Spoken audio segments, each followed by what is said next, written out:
So good, so good, so good. Everything you want for summer is at Nordstrom Rack stores now and up to 60% off. Stock up and save on the brands you love like Vince, Sam Edelman, Frame, and Free People. Join the Nordy Club to unlock exclusive discounts, shop new arrivals first, and more. Plus, buy online and pick up at your favorite Rack store for free. Great brands, great prices. That's why you Rack. या जगातले धर्म असं जगजाहीर करतात की मानवाची निर्मिती देवाने केली आहे, पण आपलं उत्क्रांती विज्ञान हे सांगतं की आपण मानव माकडातून आलो आहोत. यातील कशावर मी विश्वास ठेवू? तुम्हाला कशाशी जवळीक वाटते? जर तुम्ही पुढच्या गिअरमध्ये आहात तर तुम्ही डार्विन सोबत जा. जर तुम्ही रिव्हर्स गिअरमध्ये आहात तर देवासोबत. एकच गोष्ट करण्याच्या या दोन भिन्न पद्धती आहेत.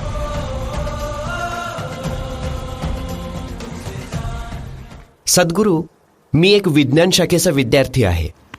या जगातले बहुतेक धर्म जाहीर करतात की मनुष्याची निर्मिती देवाने केली आहे, पण आपलं उत्क्रांतीशास्त्र हे सांगतं आपण मानव माकडातून आलो आहोत. यातील कशावर मी विश्वास ठेवू? तुम्हाला कशाशी जवळीक वाटते? मी एक माणूस असल्यामुळे मला वाटतं की माझी उत्क्रांती मानवापासूनच झाली. पहा, जर तुम्ही रिव्हर्स गिअरमध्ये आहात तर तुम्हाला पहिला पर्याय निवडायला हवा. तुमच्या धर्माची लोक तुम्हाला सांगतायत की तुम्ही ईश्वरापासून आला आहात, कारण एका माकडाच्या दिशेने जाण्यापेक्षा तुम्ही ज्या दिशेला जाताय ते उत्तम आहे. ईश्वराकडे परत जा.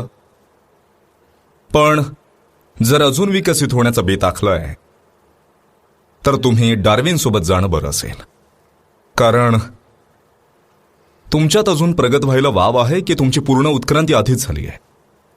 सहज विचार. तो म्हणतो प्रगत व्हायला वाव आहे. प्रगत व्हायला वाव आहे. जर प्रगत व्हायला वाव आहे तर त्याचा अर्थ आहे की तुम्ही आज जसे आहात त्याहून चांगलं बनण्याची शक्यता आहे. म्हणून जर तुम्ही पुढच्या गिअरमध्ये चाललात तर तुम्ही डार्विन सोबत जा. जर तुम्ही रिव्हर्स गिअरमध्ये आहात तर देवासोबत. हो, कारण जर तुम्हाला देवाच्या मार्गावर जायचंय त्यात भक्तीची गरज आहे. भक्ती म्हणजे, भक्तीचा अर्थ आहे पूर्णपणे विलीन होणे.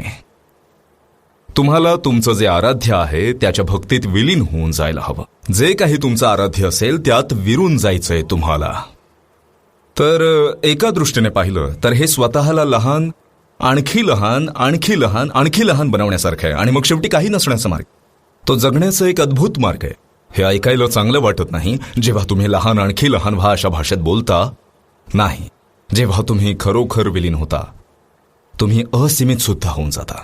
तर भक्ती हा एक मार्ग आहे, पण ती तुमच्याकडे नाहीये कारण थोडंफार तुम्ही मॉडर्न एज्युकेटेड आहात आणि सारं काही तर्कसंगतपणे विचार करायला सुरुवात केली. आता जर तुम्ही तर्काने विचार केलात तर स्वाभाविकपणे तुम्ही पाहाल की या पृथ्वीवर जीवांची उत्क्रांती झाली आहे याबद्दल काही शंकाच नाही. तर जर तुम्हाला पुढे जायचंय तर तुम्ही जरा पाठीमागे वळून पाहायला हवं. तिथे माकड आहे. एक पाऊल मागे ठेवलं की तुम्ही तिथेच असणार. त्यामुळे तुम्ही पटकन पुढे गेलेलं बरं आहे. कारण काही शास्त्रज्ञ आता म्हणतायत की तुमच्यामध्ये आणि एका चिंपॅन्झीच्या DNA मध्ये फक्त 1% फरक आहे. आता 1% हा काही मोठा फरक नाहीये, हो की नाही? तर 1%, जर तुम्ही 1%ने खुश नाही आहात तर तुम्हाला तुमच्या उत्क्रांतीचा वेग वाढवावा लागणार. योगाची संपूर्ण प्रणाली हीच आहे. तुमच्या उत्क्रांतीचा वेग कसा वाढवायचा, तुम्ही कोण आहात याच्या प्रत्येक पैलूत तुमची प्रणाली कशी वेगवान बनवायची. आता जेव्हा तुम्ही उत्क्रांतीबद्दल बोलताय, जे काही चार्ल्स डार्विन म्हणाला, एका बकरीचा एक जिराफ होऊ शकला असता. याला कित्येक लक्षावधी वर्ष लागली. एक डुक्कर हत्ती बनू शकलं असतं आणि त्याला कित्येक लक्षावधी वर्ष लागली. आणि एका माकडाचा मानव बनला आणि ते खूप पटकन झालं. इतक्या लवकर की मानव वंशशास्त्रज्ञ म्हणतायत की यामध्ये कुठेतरी एक हरवलेला दुवा आहे. हे सगळं खूपच पटकन झालं. तर आता जेव्हा उत्क्रांती झाली, जेव्हा तुम्ही एक माकड होता, तुमची इच्छा नव्हती की मला एक मानव बनायचंय. तुमच्यात अशी कुठलीही इच्छा नाहीये. निसर्गाने तुम्हाला फक्त पुढे ढकललं. ही फक्त जीवनाची ओढ होती. ही एक जाणीवपूर्वक घडलेली गोष्ट नाहीये. ही फक्त जीवनाची ओढ आहे उत्तमोत्तम बनण्यासाठी. एका अमिबापासून मानवापर्यंत. जरा कल्पना करा किती प्रचंड प्रमाणात उत्क्रांतीचं कार्य घडलंय. अविश्वसनीय, हो ना? एकपेशीय जीवापासून एका मानवापर्यंत पोहोचायला जो काही वेळ लागला, काय विलक्षण काम केलं गेलंय या काळात. पण आज तुम्ही अशा एका अवस्थेत पोहोचला आहात जिथे Your evolution has to be conscious. तुमची उत्क्रांती जाणीवपूर्वक घडायला हवी. 15,000 वर्षांपूर्वी, 15,000 वर्षांच्याही पूर्वी आदियोगी हे म्हणाले, जेव्हा त्यांच्या 7 ऋषींनी त्यांना विचारलं, त्यांच्या 7 शिष्यांनी त्यांना हा प्रश्न विचारला, जीवन कसं घडून आलं? तुम्ही 9 अवतारांबद्दल ऐकलंय ना? ते काय आहेत? मत्स्य, कुर्म, वराह, वामन, नरसिंहा, परशुराम, राम, कृष्ण, बुद्ध, कल्की. तर कृपा करून पहा की ते काय म्हणतायत. हे चार्ल्स डार्विन जे म्हणत होता त्याच्याशी मिळतं जुळतं आहे. पहिला आहे मासा, मत्स्यावतार. पुढे आहे उभयचर, कासव. मग ते सर्व प्रकारच्या छोट्या जीवांना वगळून सरळ सस्तन प्राण्यांवर येत आहेत. पहिला सस्तन जीव ज्याच्याबद्दल आपण बोलतोय, एक रानडुक्कर किंवा एक डुक्कर. ठार मारायला सर्वात कठीण जीव म्हणजे एक रानडुक्कर आहे, कारण तो त्याच्या शरीरात भक्कमपणे प्रस्थापित आहे. आजही जर तुम्ही मुलींशी उद्धट वागलात तर त्या म्हणतील तो एका डुकरासारखा आहे, हो की नाही? तर जर काही उद्धट असलं तर तुम्ही म्हणता ते डुकरासारखं आहे. तर पहिला सस्तन प्राणी एक डुक्कर आहे. पुढे काय? नृसिंह. नृसिंहाचा अर्थ आहे अर्धा मानव अर्धा प्राणी.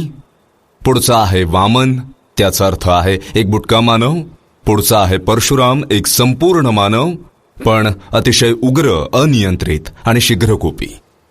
पुढचा आहे राम, एक शांत माणूस. त्यापुढचा आहे कृष्ण, एक प्रेमळ माणूस, एक चैतन्यपूर्ण मानव. पुढचा आहे बुद्ध, जो एक ध्यानप्रिय मानव.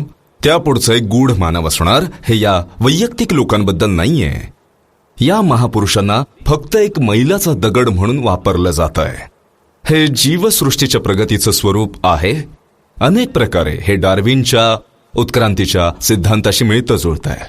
डार्विनचा उत्क्रांतीवाद फक्त 150 वर्ष जुना आहे, पण आदियोगी याबद्दल 15,000 वर्षांपेक्षाही पूर्वी बोललेत.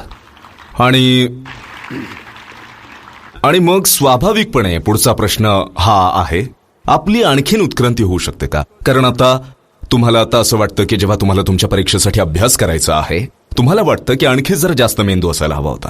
हॅलो, असं घडतं की नाही? तर खरा प्रश्न हा आहे की मी आणखीन प्रगत होऊ शकतो का? जर एकपेशीय जीव इतकं सारं बनू शकतो तर मी आणखीन पुढे जाऊ शकतो का? यावर आदियोगी हे म्हणाले. आधुनिक न्यूरोलॉजिस्ट सुद्धा हेच म्हणतायत, पण जरा वेगळ्या भाषेत. आदियोगी म्हणाले की या सौरमंडलाचे स्वरूप आणि गणितशास्त्राला ध्यानात घेऊन हा ग्रह, चंद्र आणि सूर्य यांची मांडणी पाहता हे 3 खूप महत्वाचे आहेत. संपूर्ण योग प्रणाली या तिघांशी निगडीत आहे. या तिघांची फार महत्वाची भूमिका आहे. जोवर सौरमंडळात काहीतरी मूलभूत बदल घडत नाहीत, ते म्हणाले की तुमचं शरीर आणखीन उत्क्रांत होऊ शकत नाही, पण तुम्ही जाणीवपूर्वक उत्क्रांत होऊ शकता. आपण जाणीवपूर्वक उत्क्रांत होऊ शकतो. मी तुम्हाला हे कसं साध्य आहे ते दाखवू शकतो, तुमच्यावर प्रयोग करून, तुमची इच्छा असेल तर. हो. आम्ही तुम्हाला एक सोपी प्रक्रिया शिकवून हे दाखवू शकतो की तुमच्या मूलभूत अनुवांशिक रचनेत 3 ते 9 महिन्यात बदल घडेल, जेव्हा तुमच्या शरीर प्रणालीसोबत काही विशेष गोष्टी होतील. जर तुम्हाला माहित असेल, जर तुम्ही स्वतःला एक विशिष्ट शिस्त लावायला तयार असाल, तुमच्या अवघ्या जेनेटिक्समध्ये हा बदल घडू शकतो. तुमच्या बुद्धीची पातळी सुद्धा बदलली जाऊ शकते. तुम्ही जीवन जसे अनुभवता हेही बदललं जाऊ शकतं. तर ते म्हणाले की तुमची जाणीव उत्क्रांत होऊ शकते, पण शारीरिकरित्या तुमची उत्क्रांती होणार नाही जोवर सौरमंडळात काही मूलभूत बदल घडत नाहीत. आधुनिक न्यूरोलॉजिस्ट यासारखंच काहीतरी बोलतायत. तर जर तुम्ही पुढे जाताय तर डार्विनला निवडा. जर तुम्हाला मागे जायचंय, मागे ही काही इतकी वाईट जागा नाहीये. जर तुम्हाला मागे जायचंय, असा विचार करू नका की मागे जाणं एक नकारात्मक गोष्ट आहे. नाही, जर तुम्हाला विलीन व्हायचंय तर तुम्ही देवाकडे जा. जर तुम्हाला उत्क्रांत व्हायचंय तर हा एक मार्ग आहे. एकच गोष्ट करण्याचे 2 वेगवेगळे मार्ग आहेत.